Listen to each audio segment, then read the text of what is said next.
Hello everybody and welcome back to the Commander Tribe Elder. Today I'm going to do a deck tech of one of my decks. It's not a tribal deck. It uses Arcades, the Strategist, as the commander. And he is one, a green and a blue, and a white. He is a 3/5 Elder Dragon, legendary creature. He has flying, vigilance, and whenever a creature with Defender enters the battlefield under your control, draw a card. Each creature you control with Defender assigns combat damage equal to its toughness rather than its power, and can attack as though it didn't have Defender. So it's very similar to Duran, the Siege Tower. You're going to be using a lot of Defenders, and it's got its own little draw mechanic on the card itself. So it's kind of designed to be kind of a high-speed draw engine as far as the whole deck goes. Go ahead and start off with the mana base. The mana base for this one's a little weird, and it's a little short. This is probably one of the smallest mana bases that I run. It's 35 cards deep. It's technically only 34 because one of the lands does not produce mana in any way, shape, or form. But we'll go ahead and start off with some of the other ones. The first one is Bant Panorama. It taps for either a colorless, or you can pay one, tap it, sacrifice it, search your library for a basic forest, plains, or island, put it in the battlefield and then shuffle. So that would go ahead and just get us whatever we need. Or you could just use it for colorless until you actually need something. Waterlogged Grove, you could pay one life and tap it and add either a blue or green mana. You can also pay one, tap it, sacrifice it, and draw a card. Don't really use the draw card too much on this one. We actually need the land. I put it in here because it's immediate, untapped, and provides two of our colors. Rejuvenating Springs, it enters the battlefield tapped unless you have two or more opponents, which in Commander, as long as you have not super late game, you're going to have two or more opponents. And it adds a blue and a green, or a green, to your mana pool. Dreamroot Cascade, it enters the battlefield tapped unless you control two or more other lands, and it again produces either a blue or a green. Overgrown Farmland, it enters the battlefield tapped unless you control two or more other lands, and this produces green or white. This one's Sapara's Headquarters. It is a forest, plains, and islands. Yes, that does come into play. And it enters the battlefield tapped, or you could cycle it for 3, and it produces either a green, white, or blue mana.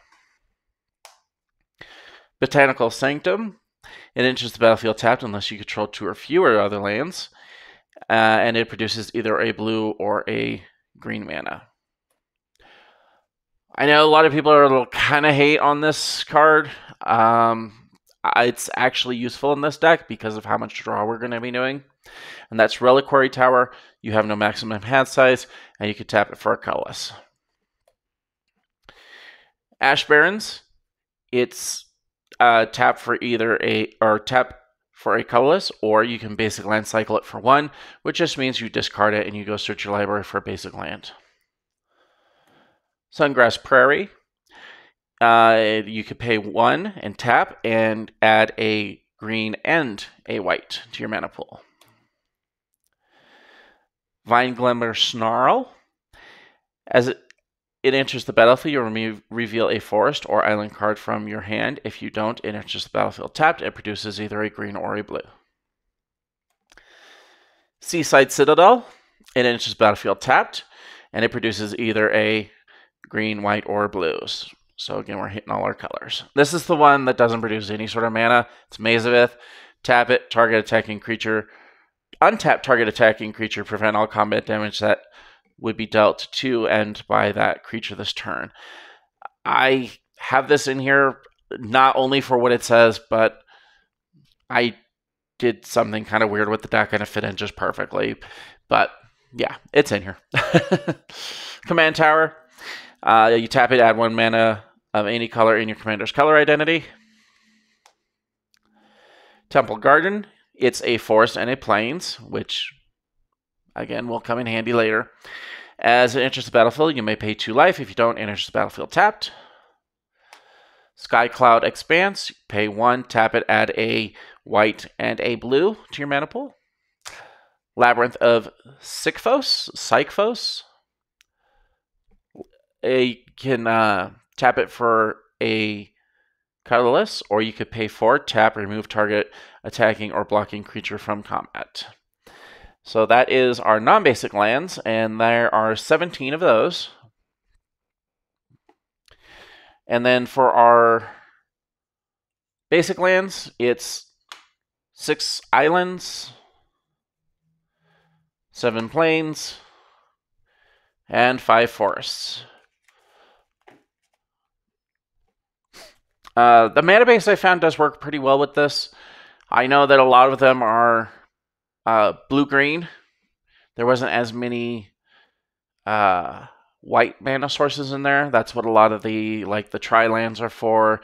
The Ash Barrens, one of my favorites.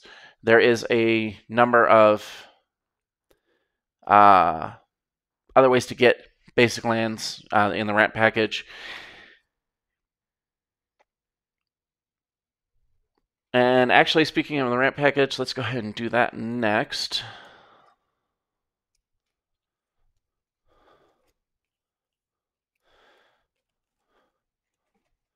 Actually, I think I'm out of order. There we go. Wasn't just upside down. So the first one of my favorites, is Wayfarer's Bauble. It's 1 for an artifact. You pay 2, tap it, sacrifice it. Search your library for a basic land card. Put that into the battlefield tapped, then shuffle. Soul Ring. It's 1 and for an artifact, and you can tap for 2 colorless. Arcane Signet. It's 2 for an artifact. Tap it to add 1 mana of any color in your commander's color identity.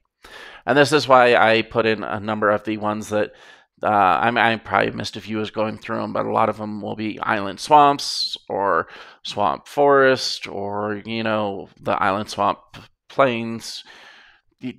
I have those keywords in here for Farseek, so I can grab whichever one of those that I need at the time.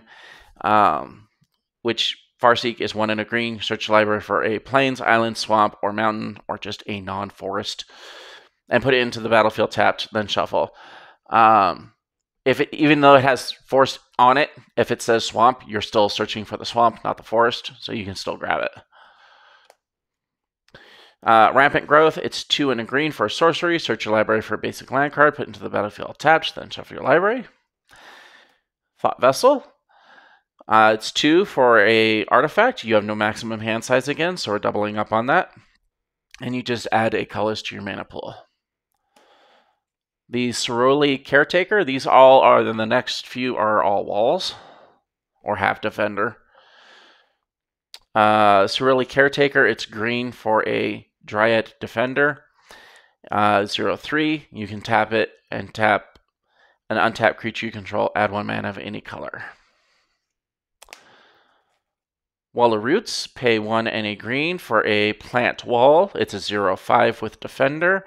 Put a -0/-1 counter on Wall of Roots. Add 1 green mana to your mana pool. Activate only once each turn.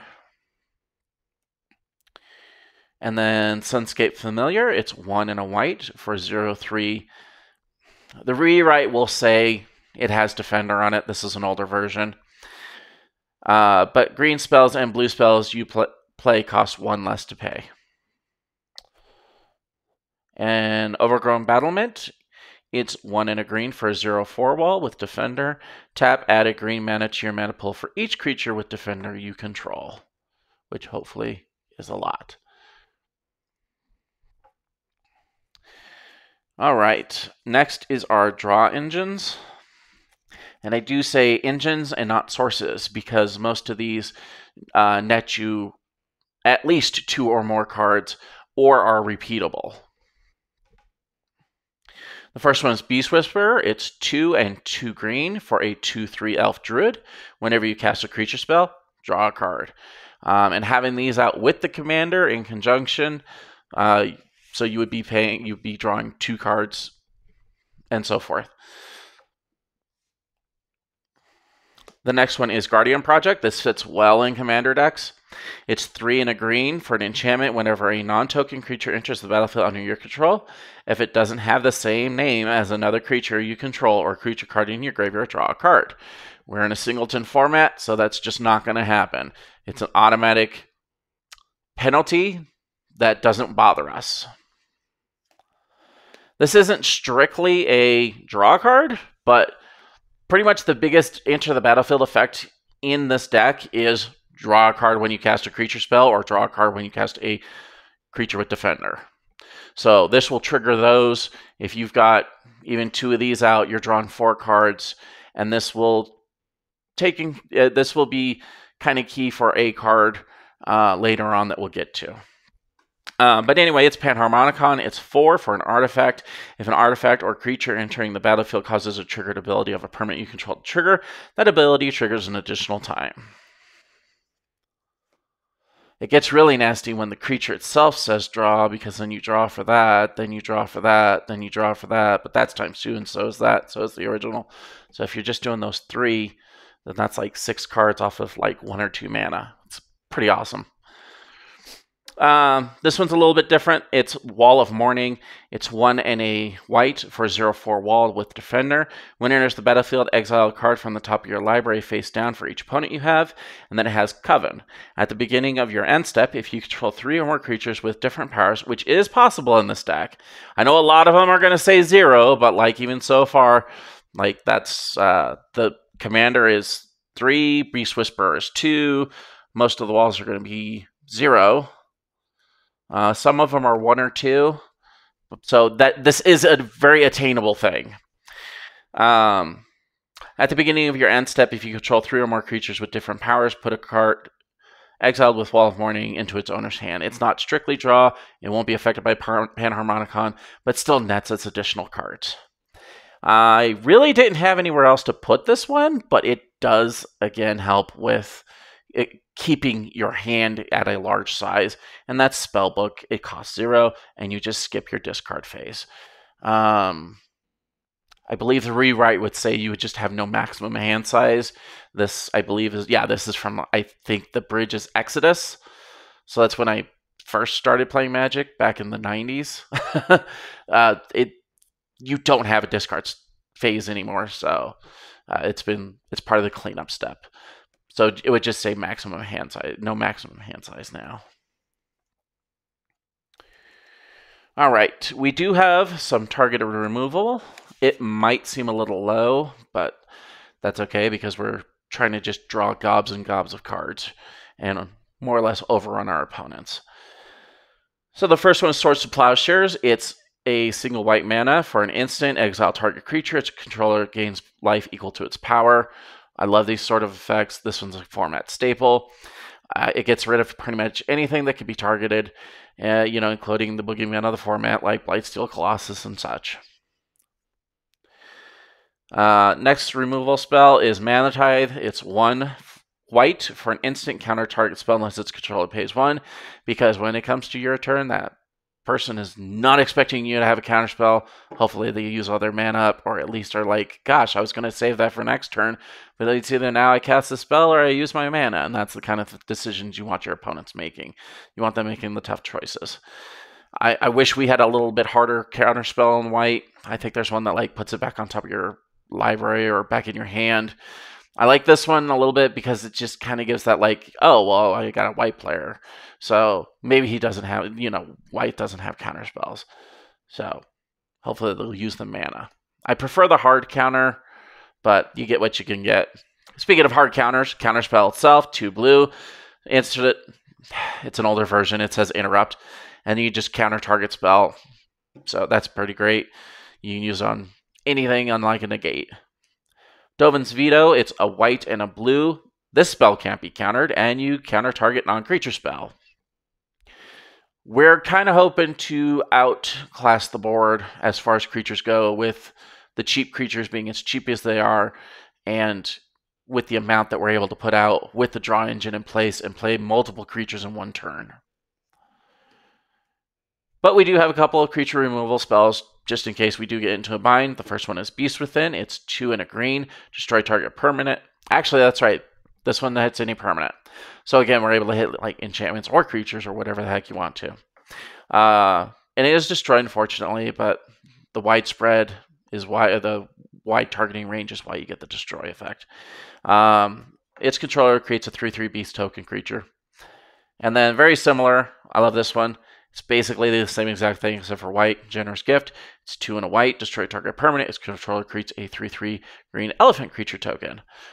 I still think they should have like done a green beast and a white something else, or even a white elephant. Maybe that's a little bit too on the nose.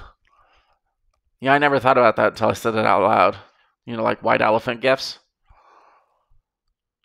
Yeah, that would have been actually kind of funny if they did do that.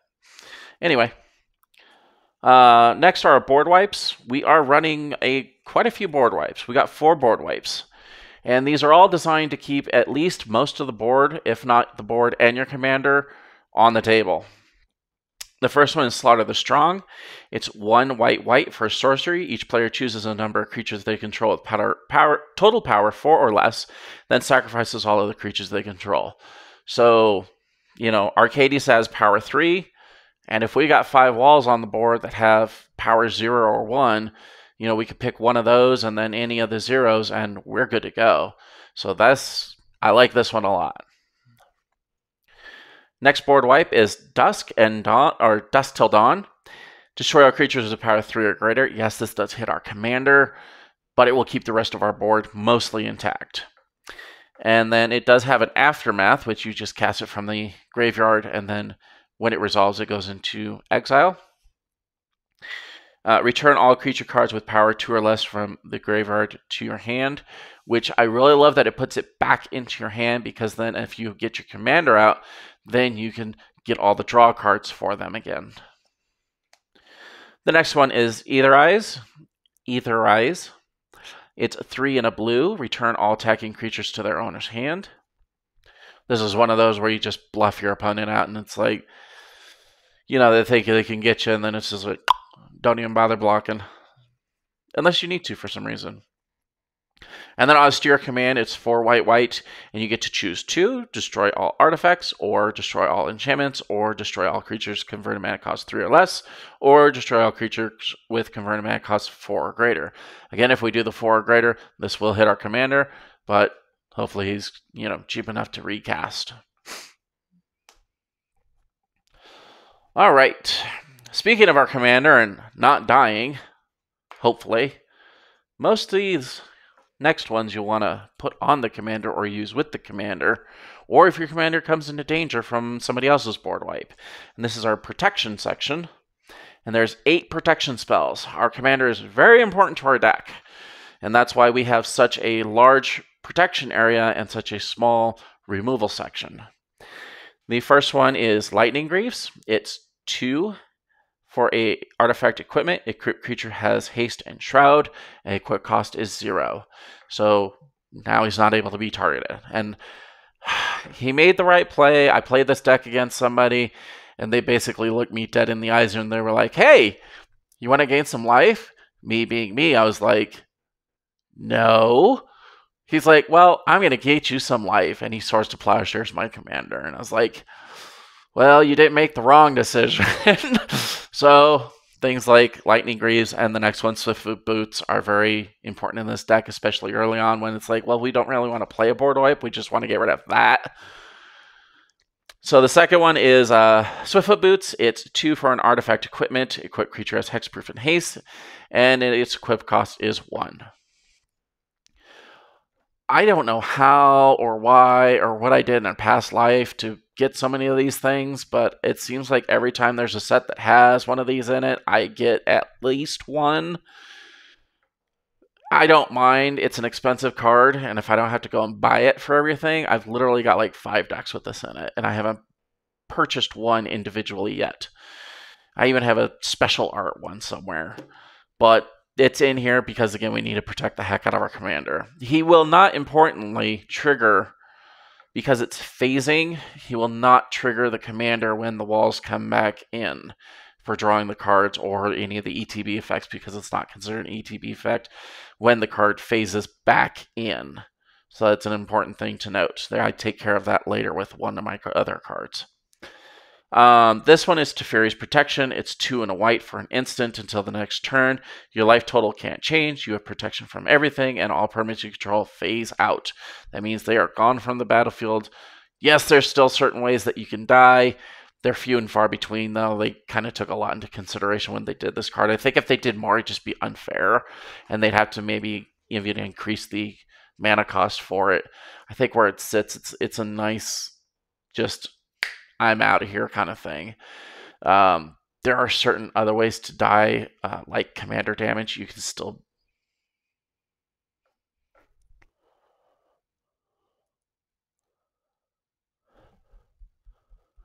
You can't be attacked. You have protection from creatures. Sorry, I watched a video that was saying something about commander damage, but I don't think it applies. You can't be attacked if you have protection from creatures. It says you have protection from everything. Anyway, sorry. Didn't mean to go there. Maybe some of you can rules lawyer me on that one. Next one's Fierce Guardianship. I only have the one. I thought this was a very, very appropriate place to put it. Again, we want to just protect the heck out of our commander. It's Fierce Guardianship. It's 2 and a blue for an instant. If you control your commander, you may cast this spell without paying its mana cost, and you counter target non-creature spell. So this counters the board wipes. This counters the targeted removal. This kills the, hey, I just spent the 4 mana on my commander, and now he's out, and I was an idiot and didn't need anything to protect him. And he got Swords to Plowshare. So this helps in those circumstances. This is the card why we want to draw a ton of cards and also have a large hand size. If we can get this card rocking and rolling and still have a ton of walls in our hand, then we're pretty well set up between this and some of the other protection spells. And this is Solitary Confinement. It's 2 and a white for an enchantment. At the beginning of your upkeep, sacrifice Solitary Confinement unless you discard a card. With so many expendable walls, or the lands you're getting, or whatever else it is, those become expendable assets. So you skip your draw step, is why we want a large hand. You have Shroud. You can't be the target of spells or abilities, and also prevent all damage that will be dealt to you. So this does make you very hard to kill. There are ways of doing it, but it makes you harder to kill. Meekstone, this one's great. You usually get groans at the table when this one drops. Meekstone, it's 1 for an artifact. No creature. I have no idea what the rewriting on this is, but it's basically the same thing. No creatures with power greater than 2 untap during their controller's untap step. I believe the rewrite is something like creatures with power 3 or greater don't untap, so it's a little different. This one is a single target protection for our commander. It's Resolute Watchdog. He has a wall or a defender. He's a single white mana for a 1/3 defender. And then you can pay 1, sacrifice him, and target creature you control gains indestructible until the end of the turn. It doesn't help notably against Swords to Plowshares, but it does offer protection. And this is the fun one. This can be used in a couple different ways. It's Area Interlude. It's 2 and a white. It's an instant. Exile any number of target creatures you control.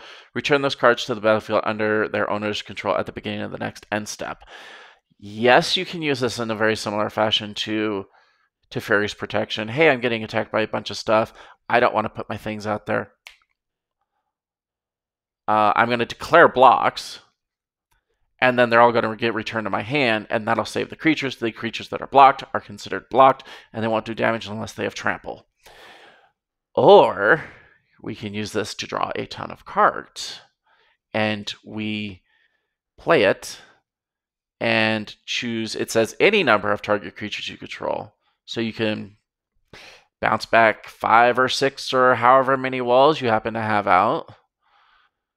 They enter the battlefield back at the end of your turn. If your commander's out, then you're going to draw X amount of cards for each one that hits, depending on what other draw engines you have out. So if you have this and a Panharmonicon out with your commander, you're going to draw 2 cards for each creature that comes back into the battlefield. This is not phasing. This is exiling and then coming back to the battlefield. So, yeah, this is a good one to have around for multi-purpose things. Okay. The next section, we're going to get into the creatures. And these are the cheap ones. So the first one is Shield Sphere. It costs 0 for a 0/6. I love that. That's just a great vanilla test pass. It's an artifact creature. It counts as a wall, which just means it has Defender. It's an old card again from Alliances, I believe. Anyway, if Shield Sphere is assigned as a blocker, put a 0/1 or a -1 counter on it. So it's not horribly important that this dies. You could just play it. You could play it early as a defender. I love it because there's no mana cost for this one. The next one is Excavated Wall. It's 1 for a artifact creature wall with Defender. That's how these should be written. It's a 0/4. You could pay 1, tap, mill a card. We don't really care about the ability. We just kind of care that we paid 1 to have a 0/4, or with the commander out, we paid 1 for a 4/4, and we're drawing cards with it. That's what we care about. There's a couple cards like this in the deck that really don't do anything, but they're so super cheap, I had to include them. This one's Wall of Hope. It's a creature wall, 0/3. Will have Defender, again, in old printing. Whenever Wall of Hope is dealt damage, you gain that much damage, or that much life, basically lifelink. Or, reverse lifelink, more or less. When it gets dealt damage, you gain life. So, and there are ways of buffing up the 0/3, the 3 part, so we can make it survivable if it's getting hit too hard. Dragon's Eye Sentry. It's a white for a 1/3 human monk with Defender and First Strike, which is really cool because basically with Arcades out, it's a 3/3 with First Strike. Consulate Skygate. It's 2 for a Defender wall artifact creature with Reach, 0/4 or 4/4. Effectively, I love that he changes that. I've been waiting for blue to be put into this. I just want a red one now. I mean, we have a Duran is green, white, black. This one's green, white, blue. We just really need a green, white, red one now. This is probably one of the more vanilla ones we're ever going to see. It's Murmuring Phantasm. It's 1 and a blue for 0/5 Spirit with Defender. Fortified Rampart. I take it back. This one's even more, well, that's just basically the same. Fortified Rampart, it's 1 and a white for a creature wall Defender, 0/6. Actually, I would call this more vanilla because it's just a wall and not a spirit. At least the other one had a subtype, for crying out loud. Riptide Turtle, 1 and a blue for a turtle, 0/5 with Flash, which just means we can cast it as an instant. And it has Defender. Wall of Mist, it's 1 and a blue for 0/5 wall with Defender. And I like this one a lot. This one's kind of cool. It's Shifting Wall. It costs X, and it counts as a wall, which means it'll have Defender. It enters the it enters the battlefield with X 1/1 counters on it, and it's a 0/0. So technically, we could pay 0. It would enter the battlefield and then immediately die and draw a card. Or we could just, put 2, 3, 4, 5, whatever's left at the end of the day, and get a decent wall. Or, if we have a lot of mana stored up and, we can make a 10/10 wall. Like, this one card's really just kind of versatile as far as, like, what you want it to be. And then the next one is Wall of Denial. It's 1, a white, and a blue for a creature wall, 0/8, Defender, Flying, and Shroud all on its own. Next one is Portaclus Vine. It's a green for a 0/3 Defender. It is a plant wall. It's you can pay 2 and tap, sacrifice a creature with defender, and draw. Yes, this will not be hit by any of our other draw effects, but if you're in a bind, you can start hitting your own creatures and drawing cards with them. Wall of Blossoms, it's 1 and a green for a plant wall that's a 0/4 with defender. When it enters the battlefield, draw a card. Next one basically does the same thing. Also, Wall of Omens, it's 1 and a white for creature wall with defender, 0/4. When it enters the battlefield, draw a card. So these will be affected by like Panharmonicon. And so will this one. Jungle Barrier, it's 2, a green and a white, or blue, excuse me. It's a plant wall with defender. It's a 2/6. And when it enters the battlefield, draw a card.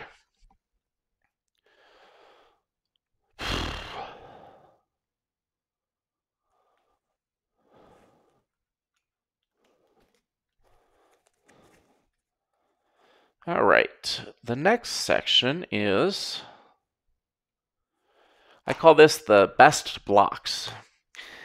These have a different way of surviving a lot of different things.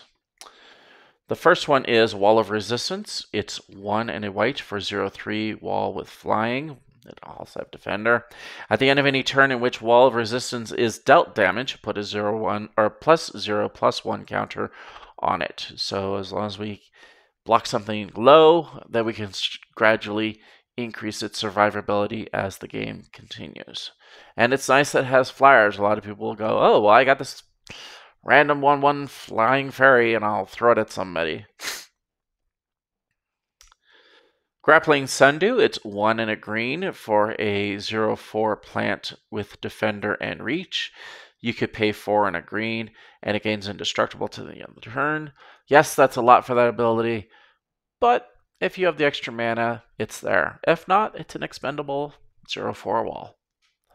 That's kind of the joy about those little abilities. It's like, I know I rag on them a lot for being there sometimes, but at the end of the day, you really don't have to use them.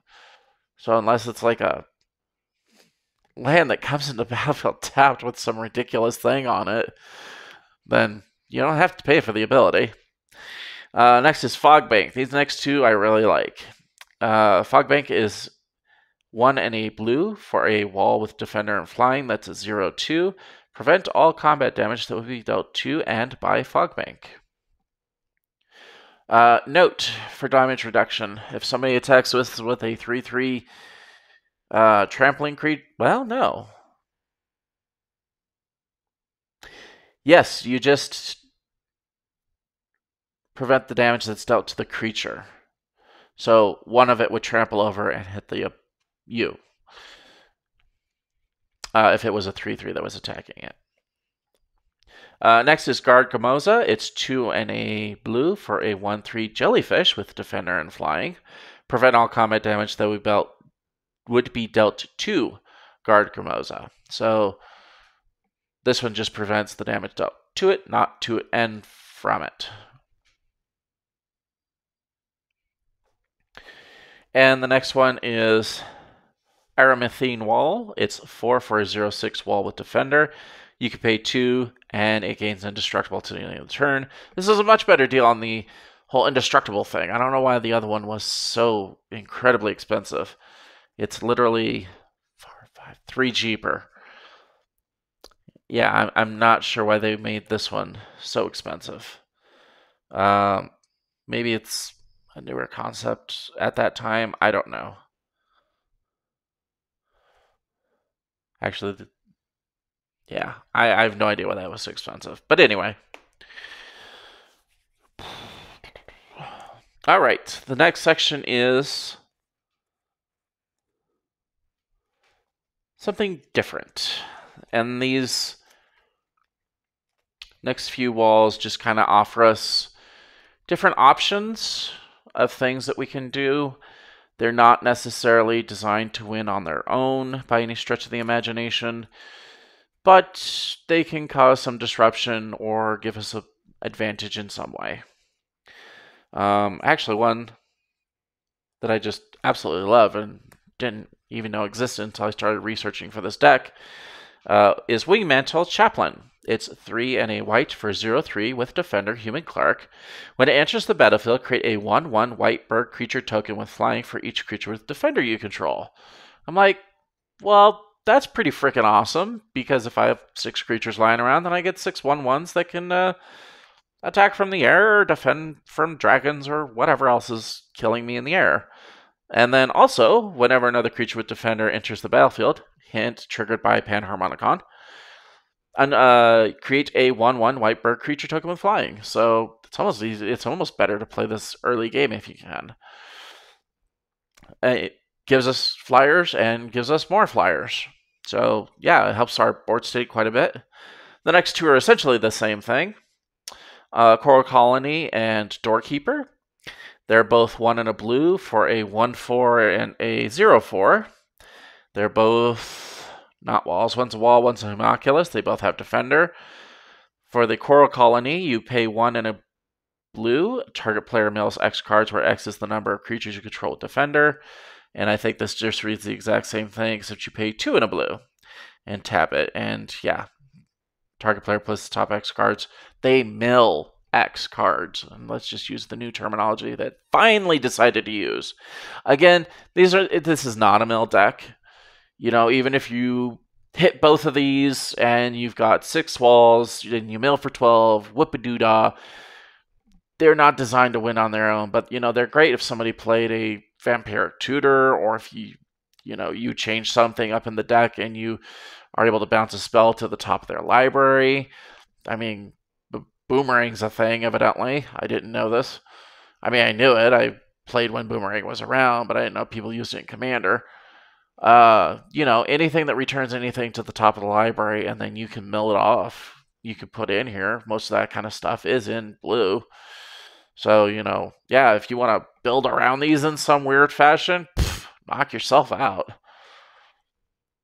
And this thing was just cool. I love this guy. This is probably my favorite wall that I've come across in the entire deck while I was researching. He's just so weird. He's 3. It's Weathered Sentinels. He's a artifact creature wall. He's a 2/5. He already has Defender, Vigilance, Reach, and Trample. Defender means he can't attack. Vigilance means he doesn't have to tap to attack. Reach means he can block flyers. And Trample means any damage dealt to a creature that overflows the toughness gets dealt to the opponent. Yeah, so already he's really cool for 3 and a 2/5. But he can attack players who attacked you during their last turn as though he didn't have Defender. And then whenever Weathered Sentinel attacks, in other words, even if he didn't get attacked by somebody else, because Arcadie's out, so whenever he attacks, he gets +3/+3, and gains indestructible until the end of the turn. So basically, he's an 8/8 Defender, Vigilance, Reach, Trample for 3. He's one of the most... I don't know, I just love him. I love him to death. Probably my favorite wall. And then the next one is Wall of Junk. It's 2 for a 0/7 artifact creature wall with Defender. Whenever Wall of Junk blocks, return it to the owner's hand at the end of combat. So as long as he survives, he goes back in your hand, which is awesome, because then you can play him again with Arcadie's out and draw more cards. Then he becomes his own little engine where, yeah, okay, I'm going to block that 5/5.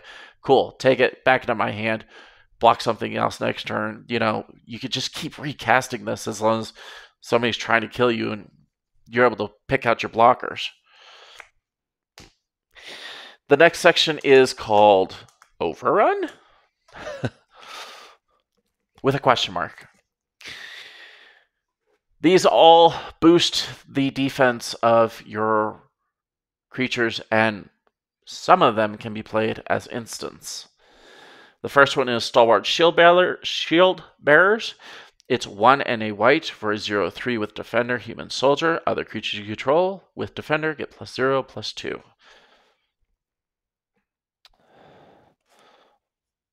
Oh, okay. Most of them are instants, actually. So these are great to surprise your opponent with, especially if you got 6 walls out. And, I mean, just test, random scenario, you got 3 0/3 walls out, and you're able to play, Tower Defense. We'll go with this one first. then you could just hit your opponent from like 3 to 24. Such a huge bonus. Yeah, tower defense is probably my favorite. I wish they had more like these. It's 1 and a green. For an instant, creatures you control get +0/+5, gain reach until the end of the turn. So yeah, your 0/3 walls, if you have 3 of them out, they become 8/8s. 8 times 3, the opponent was an idiot and said, yeah, I'll just take it. Now they're taking 24 instead of 9. And yeah, you could just turn a game around so quick with especially this card. I should really have some way of searching this card out and just basically alpha striking an opponent. You could do it pretty good in this deck. The next one, the next two are not quite as high, but they're still just as impactful, more or less. Bar the door, it's 2 and a white. Creatures you control get +0/+4 until the end of the turn. Note, it does say creatures, so this will affect Arcades, even though Arcades is not affected by the other defender clauses because he does not have defender. But it does give your creatures +0/+4. And then the last one is Shield Wall. It's 1 and a white. For an instant, all your creatures gain +2/+0 till the end of the turn. And then my last 2 cards are Secondary Commanders. These are just cards that do the same thing that my commander does, except they're not creatures, they're enchantments. I think another one was made just recently, so I'll have to hunt that one down and put it in here also. The worst one is Assault Formations. It's 1 and a green. Each creature you control assigns combat damage equal to its toughness rather than its power. I could pay a green, and this is one reason I had all those blue-green lands in there. I know I probably could have put a little bit more green-white ones, but you do what you do. You pay a green, target creature with Defender can attack this turn as though it didn't have Defender. Or you could also, you can also pay 2 and a green, creatures you control get +1/+0 till the end of the turn. Yeah, it's a little expensive. You can put things in here if you really want to. There's not too many calls for a Training Grounds in this deck, so that's why I didn't put it in here, even though it reduced this one ability. The next one is much better. Each creature, it's a high alert, 1, a white, and a blue. Is for an enchantment. Each creature you control assigns combat damage equal to its toughness rather than its power, and creatures you control can attack as though they didn't have Defender. And you could pay 2 and a white and a blue to untap target creature. And that does it for Arcades, the Strategist. This is my wall deck.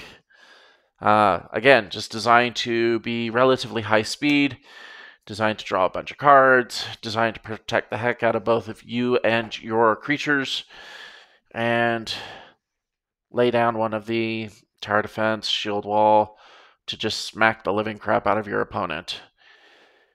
That'll do for the day. Take care and have fun, and we'll see you next time.